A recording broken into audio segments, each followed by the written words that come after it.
Welcome to Conscious Living Collective, transformative journey in consciousness with community of like-minded people. That is you. And my name is Tomek. I'm a scientist, teacher, and in this live session, we blend the latest in scientific research, the deep wisdom of mindfulness, and the art of fulfilled living. As always, this is an invitation for you to have your own first-hand direct experience and emerge on the other side with a renewed sense of purpose and well-being. Welcome to today's session of Conscious Living Collective on nutrition. And as always, at the start, I want to welcome the meat of the session, which is you and the collective, as the name indicates. Hello, Seth. Hello, Parvana. Hello, Tosca. Hello, Anne. Very good to see you all here. Obviously, the members of my Patreon program that has been holding the space for these sessions has been coming here for such a long time. I'm very grateful for your presence here. Thank you for helping me with upholding community, and all of you who show up on a regular basis or not so regular basis. You are very welcome to this session. Hello, Rosemary. Hello, Karen. And sometimes I really like to look at the icons floating under my screen because I see the familiar faces, even though they represented only as a tiny picture of you.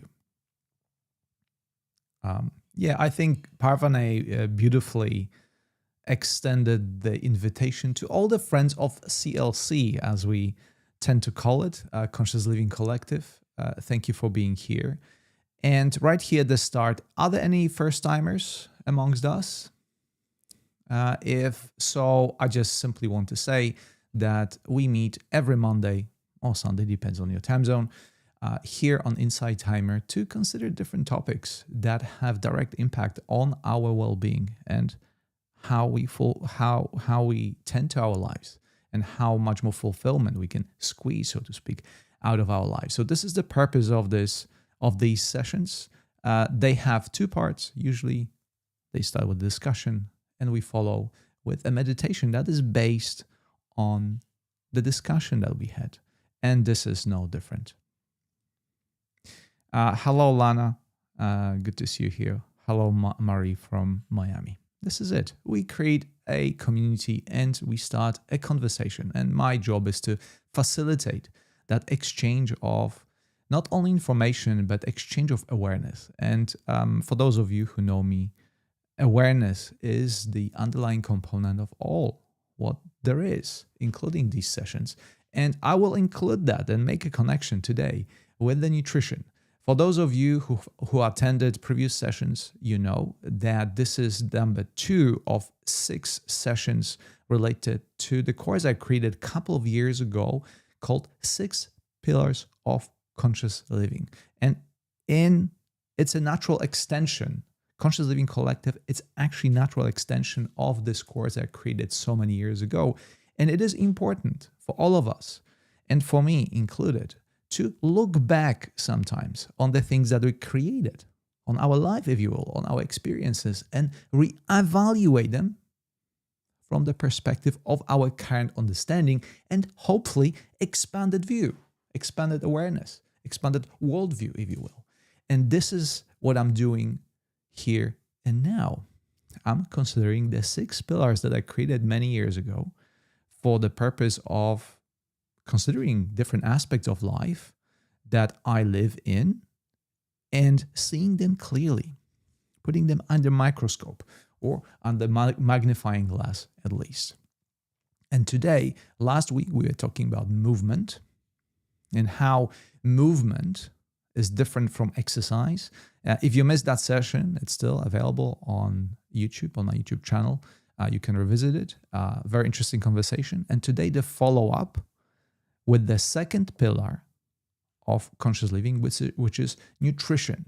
But nutrition sounds very scientific, so I want to really bring it down to what we put into our mouth, both the liquids and solids, and what happened to them, and what happens within our body when we do that. But before we start, okay, I want to make this Insight Timer helps me to There we go. This is the course I'm referring to. Can you see it on your screen? Can you see that 6 Pillars of Conscious Living course, 8-day course? Even though there are only 6 pillars. Yes? Thank you, Parvane. Okay. So I'm just going to keep it there as a reference. It is not important for you to go there now. Feel free, obviously, to consider listening to the sessions and see for yourself how they change for those of you who listen to it, how what I'm sharing with you right now changes and how evolved since I created this course, because I will include much more information in this live session. Each episode is about 10 seconds and we'll be here for about an hour. So it is much more expanded view of what I already shared with you in the course. So how are we moving from movement as a first pillar to nutrition as a second pillar? And what is the connection? And the connection I found, movement as a fundamental pillar of your conscious living is your ability to apply awareness to move your body in a very fundamental way. For instance, I'm moving my hands right now. I'm moving my fingers. And this is not random. This is directed by my conscious choice, and I direct my awareness through my limbs, through my fingers, and to move them. It's as simple. And yet, as we all know it, it's a fundamental thing. And what is nutrition? As I define it, nutrition is the movement of matter through our body.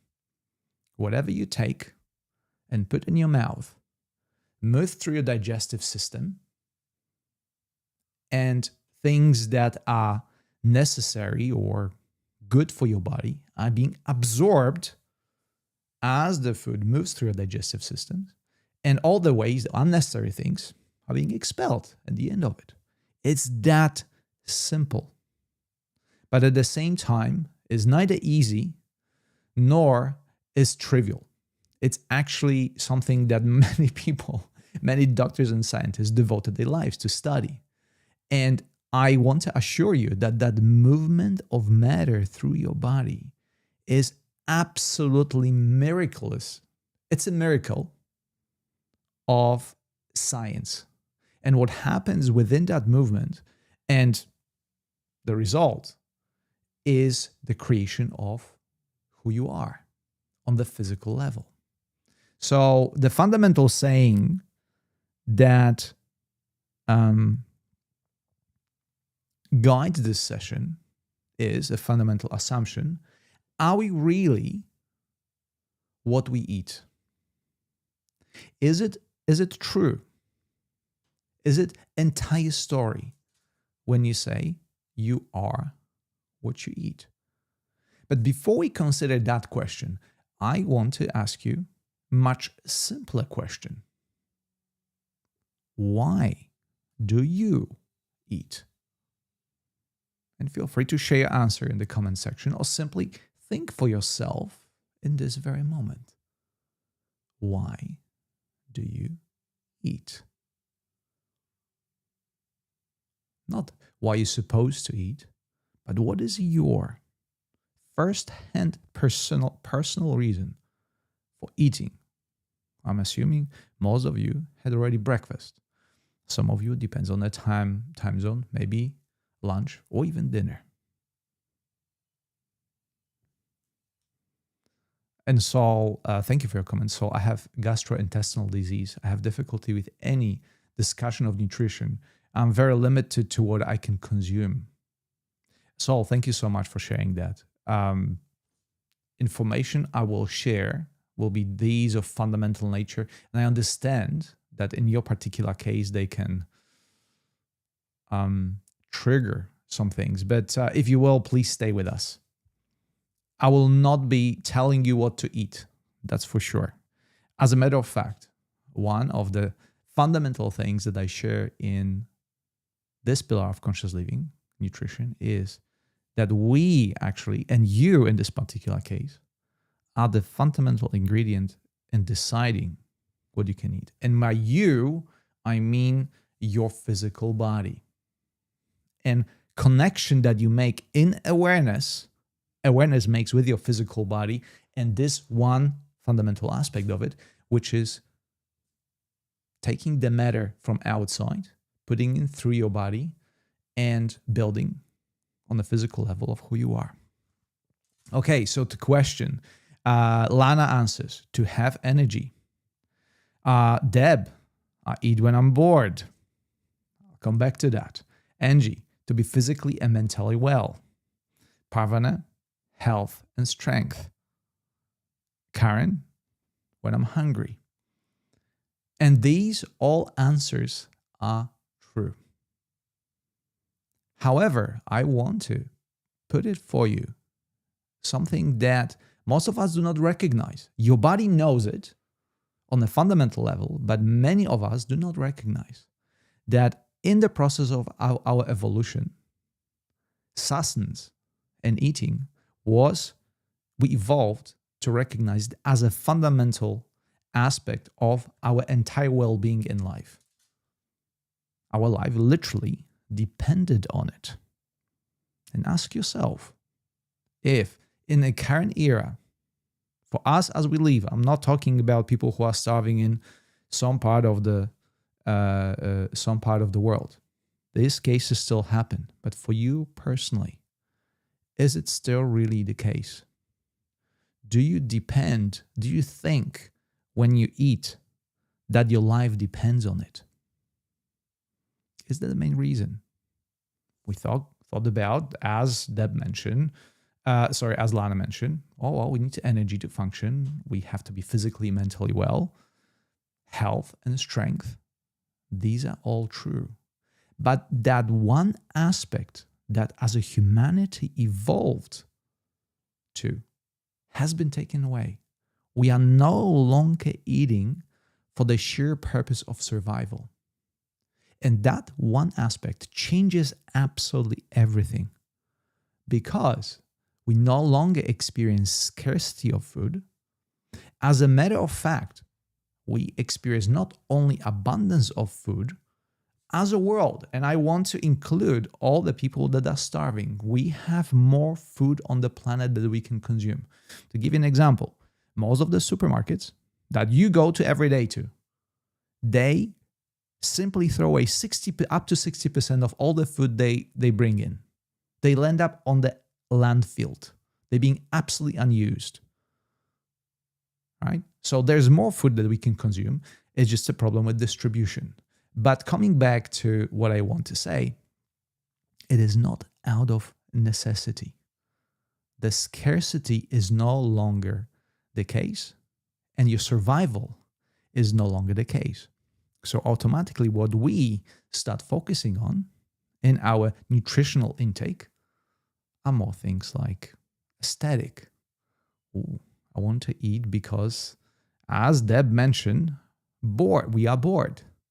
As a matter of fact, I want to bring you a concept that is very common, that is very well established in science. It's called a gorging gene. What is gorging gene? It's an aspect, you can translate it into aspect of you that we evolutionary designed to consume a high-calorie food, all those snacks that we so love. We feel urged to eat them as a result of our evolutionary adaptation from, say, times of savanna, when you were hunting for food and food was much more scarce, and when you saw this ripe fruit on a tree, you want to really gorge on it. That's why the gorging gene.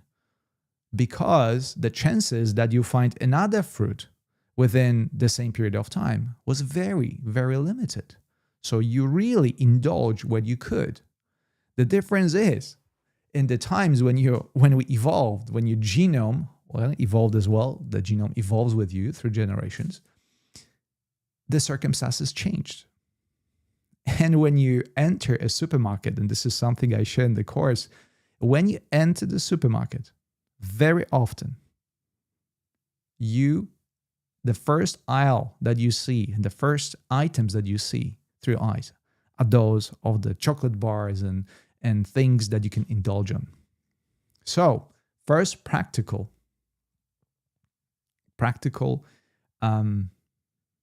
hint, if you will, or advice I try not to give an advice, but this is something that I use on a daily basis. I never go to supermarket when I'm hungry. It's such an easy thing to do. I always go to supermarket after meal. And that pretty much cuts off all those urges for, sweets and candies and things that are so obvious to eat when you're hungry. That's what your body craves for. When you're not hungry, the craving is not there, or it's much more limited compared to the fact when you're hungry. So C, the supermarkets, this is another thing I want to share with you. Supermarkets are designed not for for the purpose of your good nutritional intake. The supermarkets are designed to sell you stuff. So they will put in front of you the things that you are much more likely to buy. And when you're hungry, then things that are much more likely to buy and consume are those high-calorie foods. Okay? So, once again, if you want to avoid snacking, never go to supermarket when you're hungry. Always go to particularly do your big shop after you eat. Helen, I used to have cravings, and when I'm bored, I would eat. I started intermittent fasting, eating only between 1 p.m. and 7 p.m. That made my body appreciate food so much more. Thank you, Helen, for sharing that. I also fast intermittently. I usually finish eating about 5 p.m. No, that's not true. I want to, that's my objective, but usually it's between 5 and 6. And I break the fast, which is breakfast, about 9 or 10 p.m., usually after my first activity. I simply don't like eating first thing in the morning. It doesn't serve me well, but that's just me.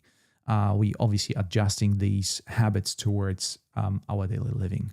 Mark, you could say eating toxic foods could be harmful to your longevity. That's very true. And with that, another very useful habit, simply from the nutritional point of view. And Saul, I think you'll be a very prime example of it. And I'm sure that for you, it's almost given what I'm about to say. When you go and you buy your food that has a label, which is prepacked food, I'm not talking about veggies, always look at the label. And if on the name label on the ingredient list, there are more than, say, 10, let alone 20 ingredients, and particular ingredients you cannot either pronounce or understand, it is likely that this is super processed food that will cause much trouble to your body. Your body will deal with it, but after a long struggle. So this is another maybe a hint or useful tip. Maybe this is that habit that is useful for your nutritional intake. And yes, Angie says, Mark, it's a fact. Poor diet creates poor health, shorter life. Yeah, so longevity obviously is related to our nutritional intake. And the reason for that is that on much simpler level, your body, from the perspective of nutrients, is a machine, biological machine that is designed to transform everything that you take in, reassemble it into the fundamental components of your body. So this is, I used to teach biochemistry to first year college students. And one of the things I taught were metabolic pathways. So whatever you take has three main components on the macronutrient level. There are sugars, or carbohydrates. There are fats, and there are proteins. These are the three fundamental components of every food if you want to look at it from the biochemical point of view. And what happens, all these three major groups are being extracted from the food you eat during the digestion problem. First, it's being the digestion, it's It's a mechanical process, then it's biochemical process or chemical process of digesting it. And eventually, those large components are broken down to absolute fundamental components, which are proteins, sugars, and fats. And those are being absorbed largely through your small intestine and further away through during your metabolic pathway, taken through your bloodstream to various places and reassembled. And what you see, your skin, your eye, your brain, your bones, it's essentially a tremendously efficient biochemical factory that is at your disposal, but is not under your current influence or conscious influence. Angie, as a 30-year-old, I had to learn how to eat all over again as I was diagnosed with a celiac disease and an immune deficiency. I had poor health from birth. I have learned so much about food nutrition and have now eaten an organic diet for over 25 years. No processed food. And what Angie, thank you, Angie, for sharing that. Angie, what you essentially did, you came back to very much closer to how we evolved. There's no such thing. For vast majority of our history, there was no such thing as a processed food. The main way of processing food was cooking it, exposing it to temperature. Much later, there were things like, oh, well, we can preserve it by putting it into salt. Compare it to today's food on shelves. It's very, very different, right? What we move through our bodies, it's chemically transformed. And a lot of things that you consume from your shelves, they come from crude oil, right? Because of the magic of chemistry, we are able now to extract and transform molecules that come directly from the crude oil into food. So there you go. A lot of us consume crude oil, not in a direct way, but in a direct way. So there you go. What Angie does is simply come back to the fundamental principle. Consume food as it comes. The least processed it is, the better it is for you. Your body, not because processed food is necessarily bad. It is bad for your body. Because your body did not evolve to consume, let alone transform processed food. Your body evolved over so many millions of years of evolution to eat food in a raw form or minimally processed. But now our bodies are different. And so many diseases and so many different things come from the fact that you expose your body on a daily basis to things that your body simply is not used to. It's not that complicated. It is not, but we do make complicated. We confuse ourselves, through supermarkets and so many labels and so many different things because the life we organized, the life how we created for ourselves is tremendously different from the life that we led for most of human history. I'm very, by the way, appreciative of all your comments. Marie, I found helpful to only buy what's on my grocery list. Another very simple and yet useful tip. Thank you, Marie.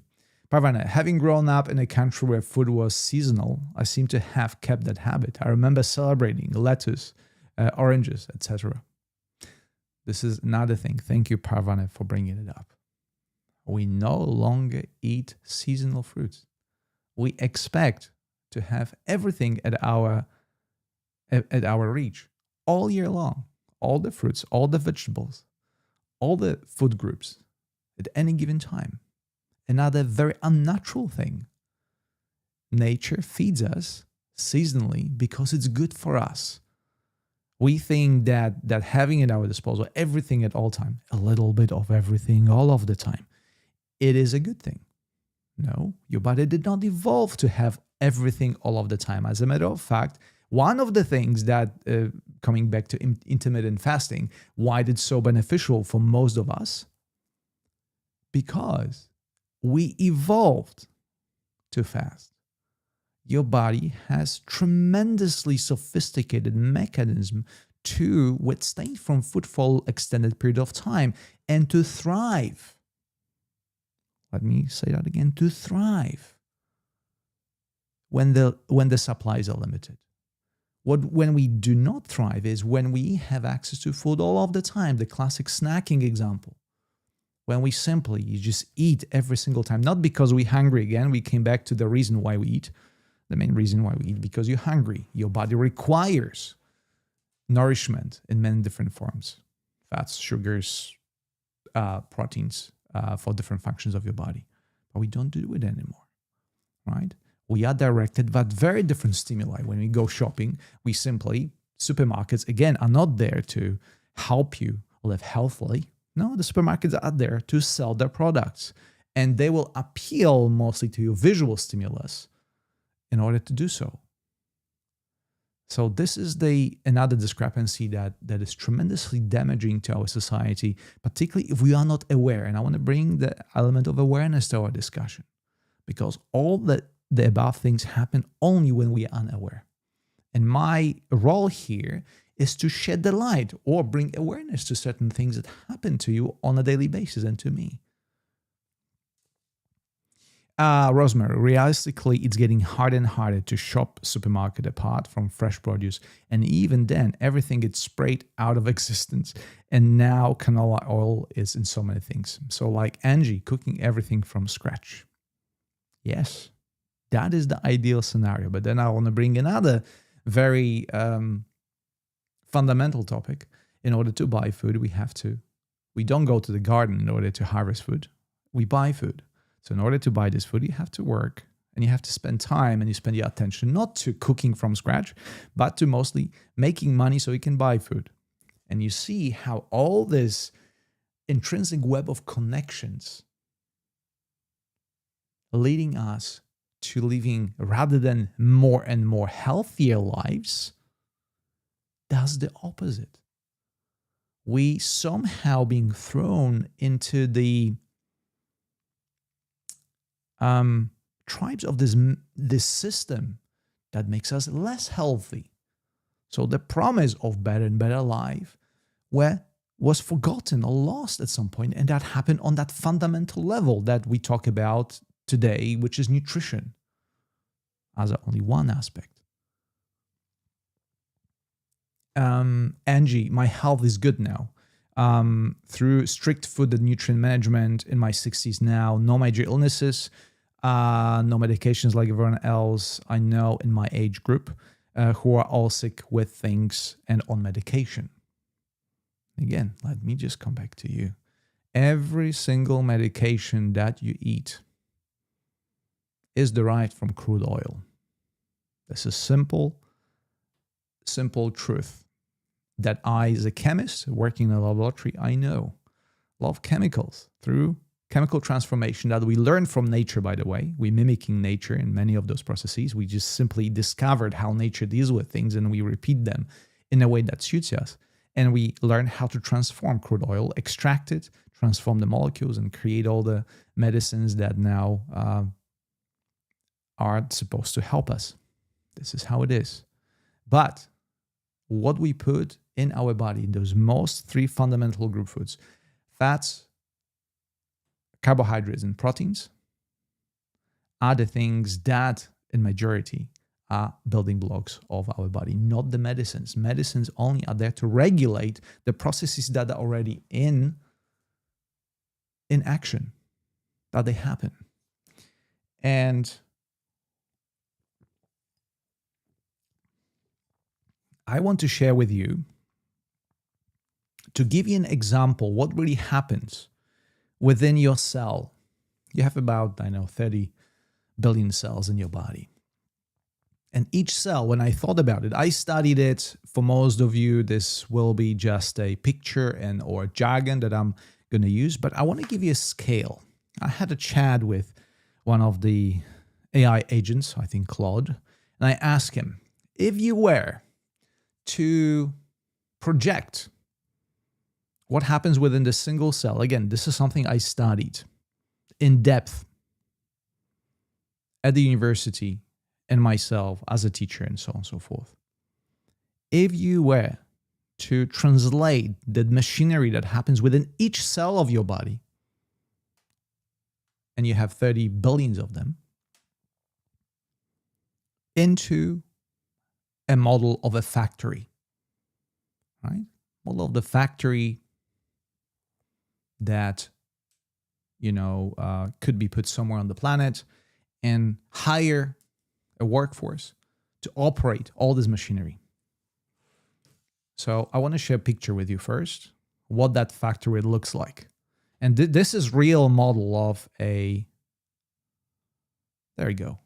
This is the real floor plan of that factory that is encapsulated in every single cell of your body. And at some point of that factory have metabolism of fat molecules, both the production and the construction of the fat molecules, the same production of the energy that leads to you and your ATP, adenosine triphosphate. That is the molecule, that's the currency, energy currency in your body. There's also metabolism of proteins included somewhere in the floor plan.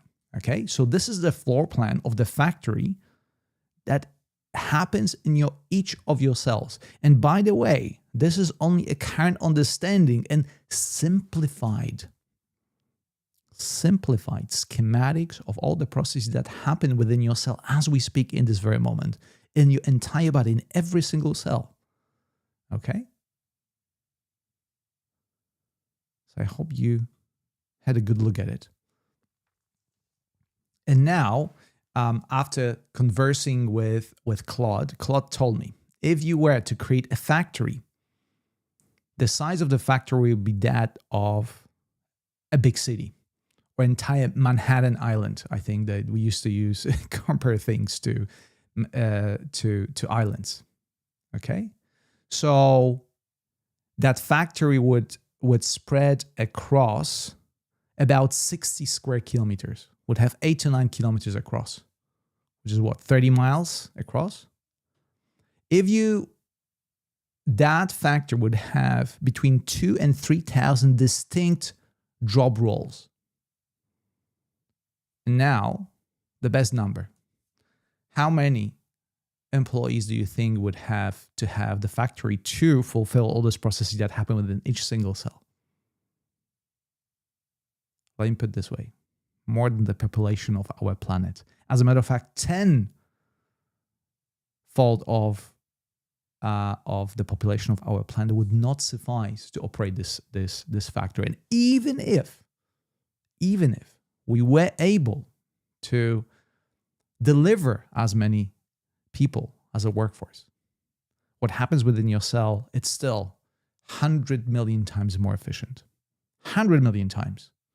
10,000-fold more efficient that any human being can perform. So this is the scale of it. What happens within your body. And you, most of the time, you have no influence what happens, like direct influence, what happens to the metabolic pathways. They evolved and they were designed. Again, we can have a conversation about the evolution versus creationism.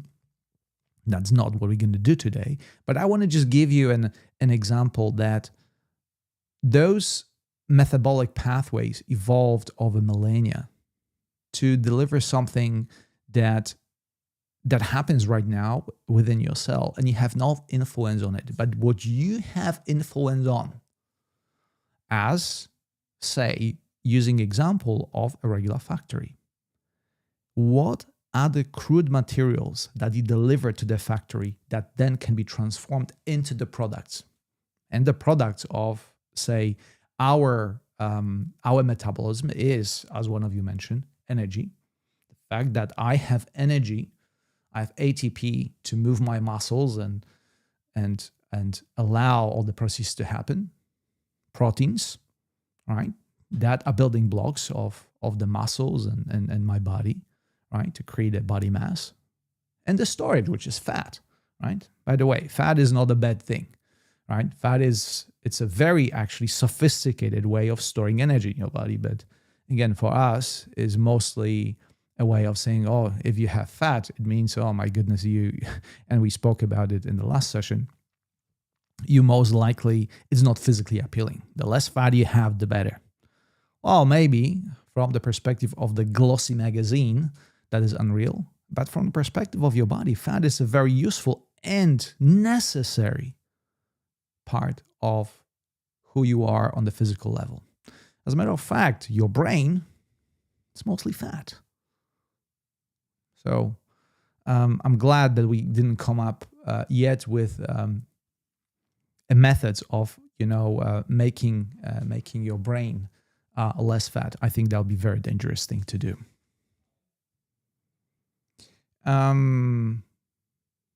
We say we have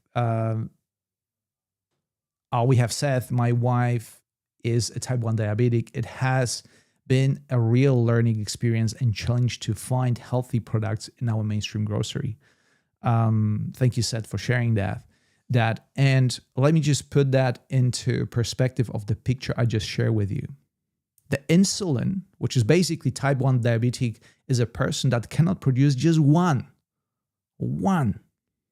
out of literally thousands of different molecules and different workers, if you will, that facilitates conversion or allowing sugars to be allowed from your bloodstream into the cells. Basically, that's the job of insulin.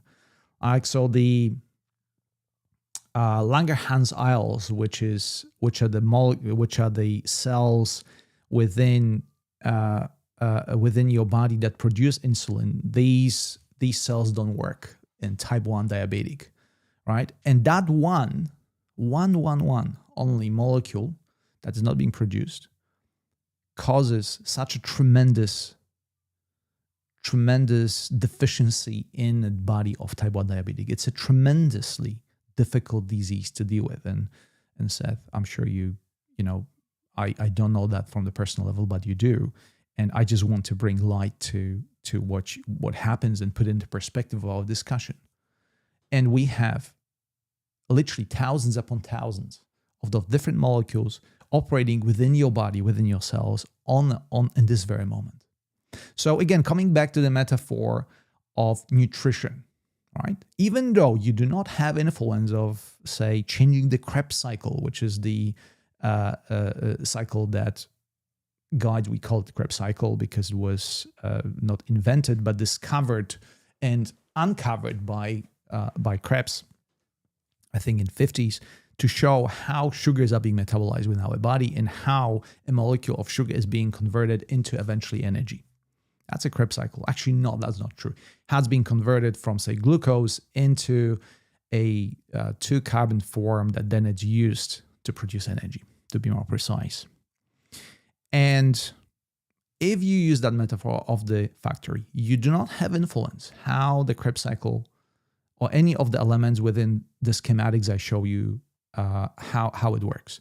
But what you have to say is what crude material you deliver into the machinery that is being converted into both the protein and fat and sugar. You have say about that. And as with a normal factory, if you deliver a poor quality material, crude material, with a lot of impurities, with a lot of toxins,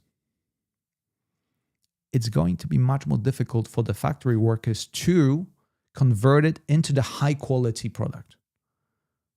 Right?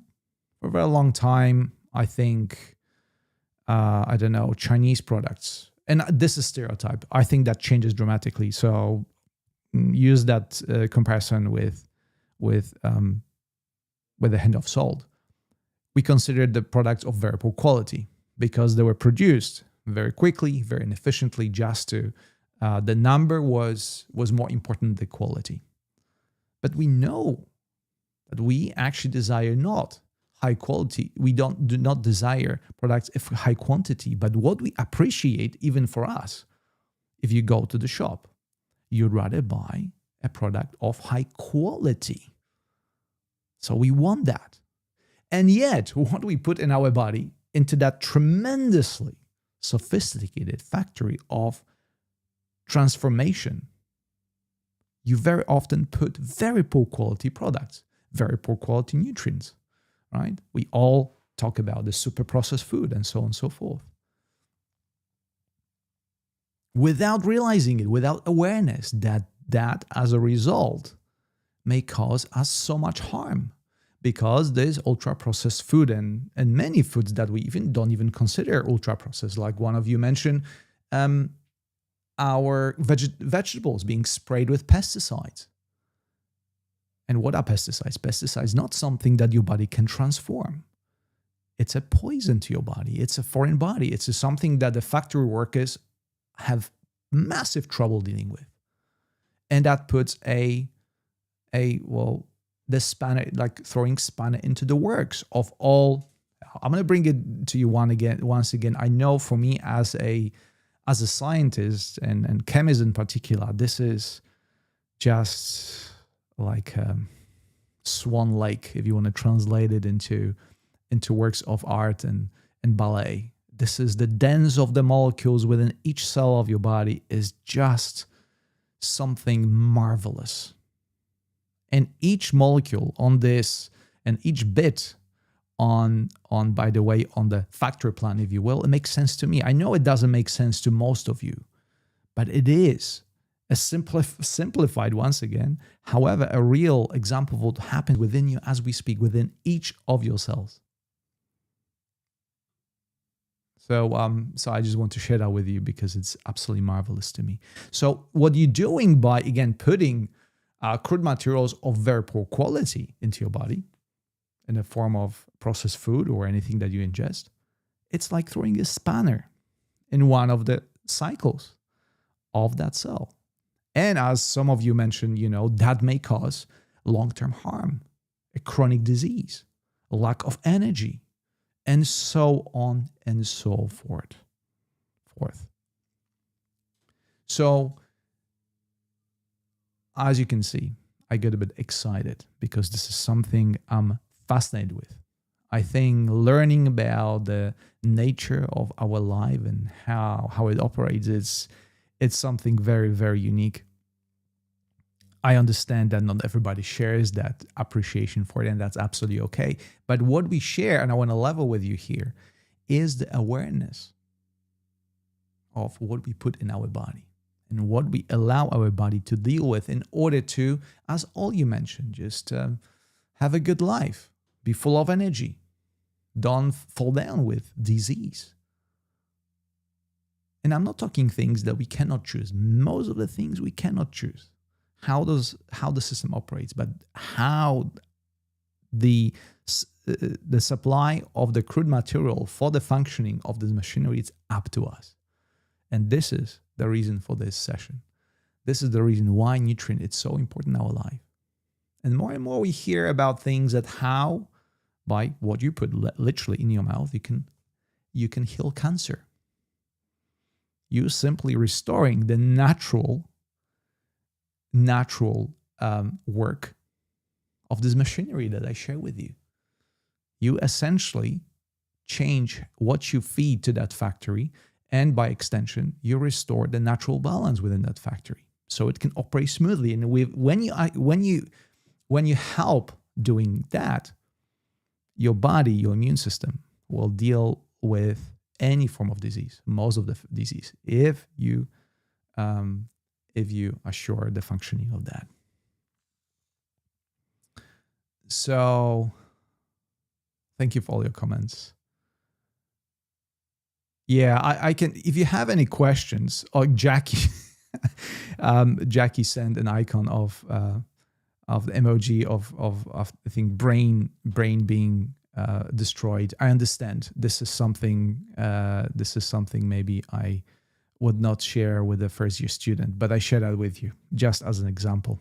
If you have any questions, please do ask. Yeah, homemade kefir has been one of my fermented saviors. And I understand why, because you let the bacteria, right, the good bacteria, do the job and transform most of the food that comes from the dairy or dairy and other products into something that is very easy to digest. So I'm with you on this one, Saul.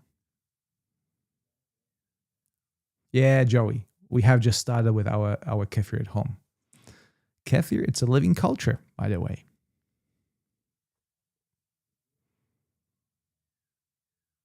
Yeah, it seems like everybody loves kefir. Mm. Yeah, Angie, herbicides and fungicides too.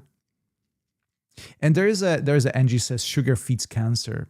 I know this is a gross simplification, by the way. Gross simplification. Sugar, there's one of the most fundamental pathways, as I share with you in the Krebs cycle, is that of transformation of glucose or simple sugars into energy. So to say that sugar feeds cancer, it's a tremendous simplification. If that factory that I just showed you in every single cell is disrupted by you mistreating it, sure that at some point, I would maybe add caveat, Angie, to your statement, sugar feed cancer. Excess or tremendous excess of sugar feeds cancer, because that's what our problem is. Our problem is not sugar. Our problem is thousand-fold excess of sugar in our diet and complete imbalance in what we consume.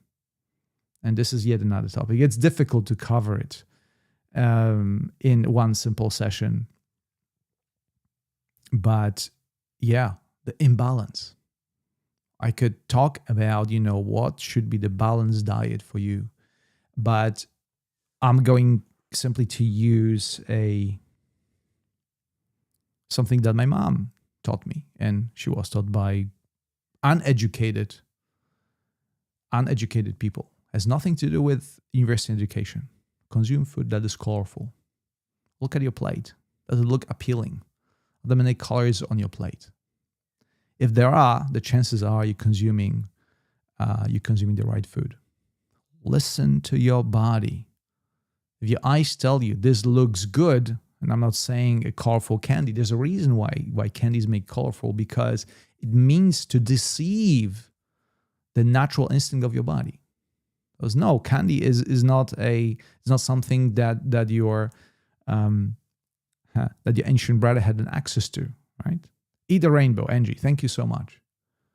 Because your body recognized that eating colorful food were able to give you the range of nutrients that your body requires. So once again, our supermarkets are there to sell us food, not to feed us, not to give us proper nutritional intake. The same way candy is what many form of colorful candy do is to sabotage our natural instinct to eat colorful foods. That's your answer. Thank you for sharing that, by the way. What I haven't mentioned in our session is, and you will have a chance to see in 6 Pillars of Conscious Living, is conscious versus unconscious living. We coming almost towards the end of our session, and obviously 1 hour is not enough to convey and to discuss all those things, but look up the 6 Pillars of Conscious Living and check this out. There are more. I think I'm more concise in delivering certain things. I shared more than I shared in the course itself, and in some aspects I didn't include everything because it's just too little time for too important of a discussion. So maybe I will come back to it at some point. Okay. So today, the meditation will be very short and will be mostly focused on kind of how your body feels and what does your body need at this very moment. And what may find is maybe you consume something in excess and you will feel that in your body. Or maybe you didn't give your body what it needs. And we'll be trying to we'll be attempting to tune in into the needs of how your body feels. And you may find that actually you don't need anything at all. But let's find out for ourselves how it feels. Okay.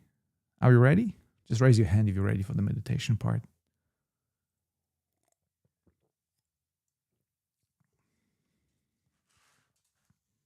Yeah, thank you, Kate. Okay, let's do it.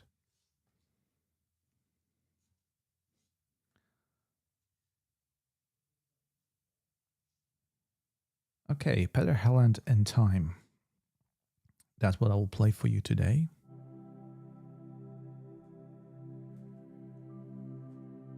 I will switch us to the meditation screen.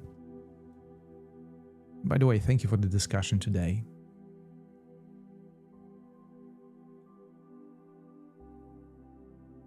And thank you for sharing your experiences with the second pillar of the conscious living, which is nutrition. This is very important.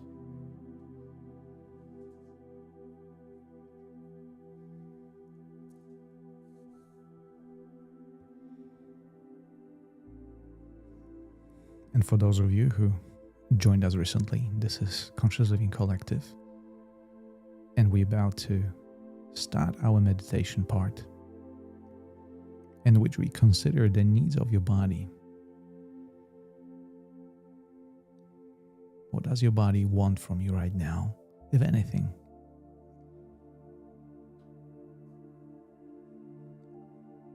Begin this meditation by sitting in a way that feels most comfortable for you. Allow your eyes to close. Rest your hands in your lap, your feet on the floor in a way that make you feel centered and grounded.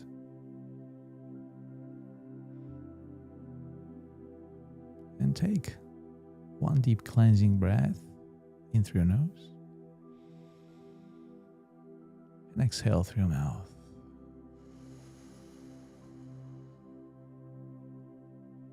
And recognize that between in-breath and out-breath, there were a million different processes that happen within your body that you do not have control over, and yet processes that sustain your life as you know it, that contribute to the way you feel right now. So tune in into that fundamental sense of your well-being in this very moment. And recognize that how you feel right now, it is an outcome of billions upon billions of different processes that you have no control over, that happen within your body right now.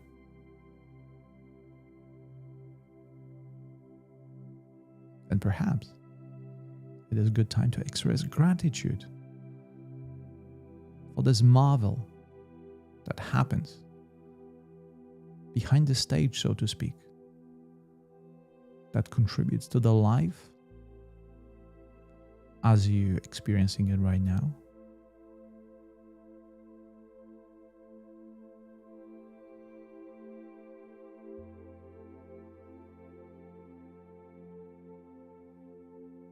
Everything that you eat, it is expression of your awareness. The more aware you are, the more you are in tune with the needs of your body, with the needs of the marvelous machinery behind the life you know it on the physical level.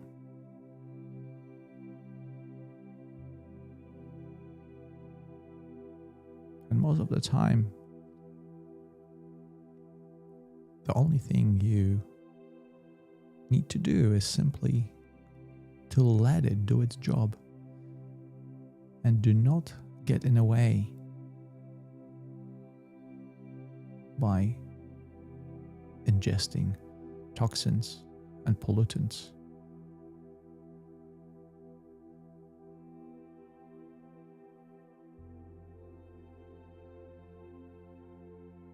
And as a result, you'll experience abundance of energy, health,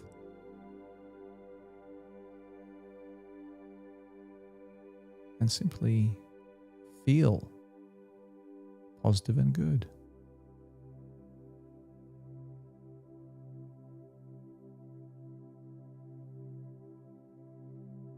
But regardless of what happened in the past and how you treated your body in the past, if you are here, it means that your body was able to handle everything that you given it. And now the question remains, if for you on the level of awareness, is there anything that you wish you did differently? Or perhaps something that you choose to do differently in the future, knowing how wonderful the system of your body is and how the system sustains the life as you know it. And right now, I'll give you a minute to ponder upon it for yourself, uniquely, individually you. What are your needs? What are the needs of your body? And what your body asks of you. And I will bring you back when the time is up.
And now, let us conclude this period of contemplation with one more deep cleansing breath in through your nose and out through your mouth.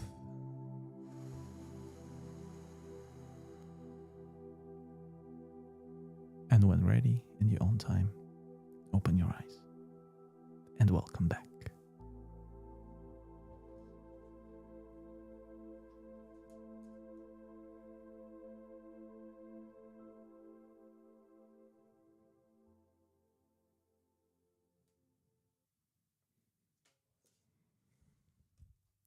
Thank you for meditating with me.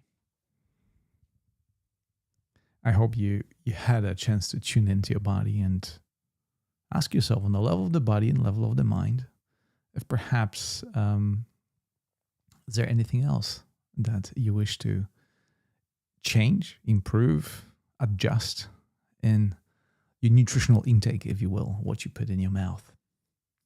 Something to consider. Angie asked, which track? That's Time. It's called Time. So feel free to look it up. It's a beautiful one. I agree with you. Thank you for meditating with me. I hope you found something useful in this session. Charmaine, welcome to the session. Don't worry, if you wish to see it, simply go to my YouTube channel. I record all these sessions or stream simultaneously there, so they are accessible in bits and pieces for you to watch. Thank you, Saul, for your contribution. I know you are most likely the kind of example that requires like special attention to what you said it yourself, actually. And I hope you found it useful, today's session, and rest of you, simply to consider. Again, bring more awareness to what you put in your mouth. It's as simple as that.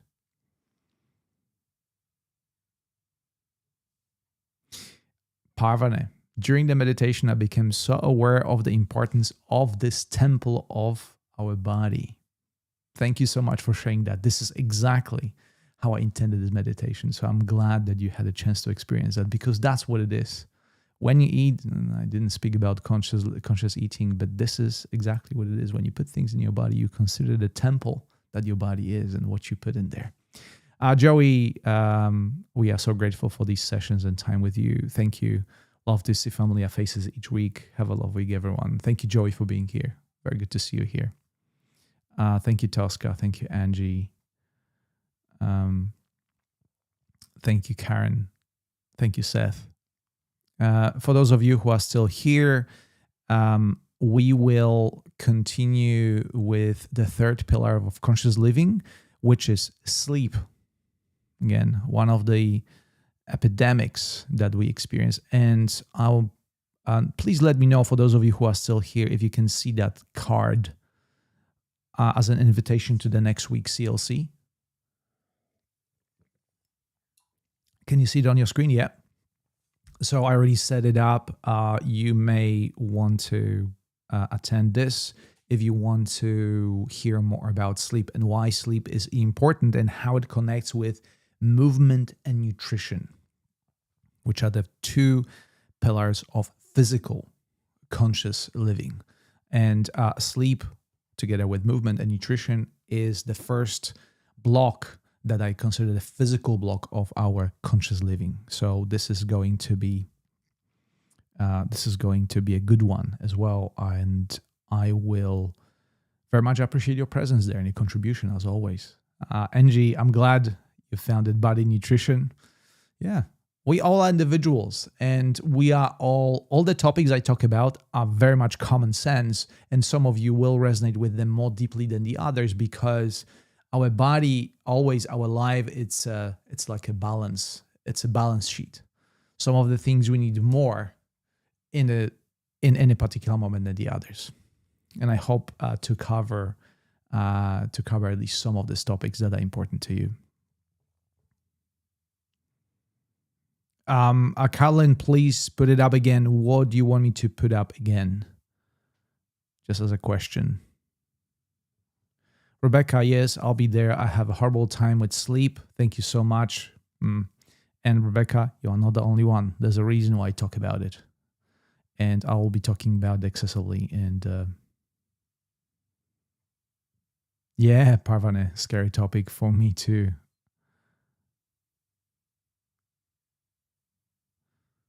Yeah, 20 years of self-education and health recovery through food has made my favorite. Oh, yeah. Yeah. So anyway, thank you all for being here. I will leave you actually with Peter Helland and his wonderful piece, Time. He is a wonderful, wonderful musician, and giving permission to share with you his music here on Inside Timer during our live session. I'm very grateful for that. So I will leave you with him, and I look forward to seeing you next time. Until then.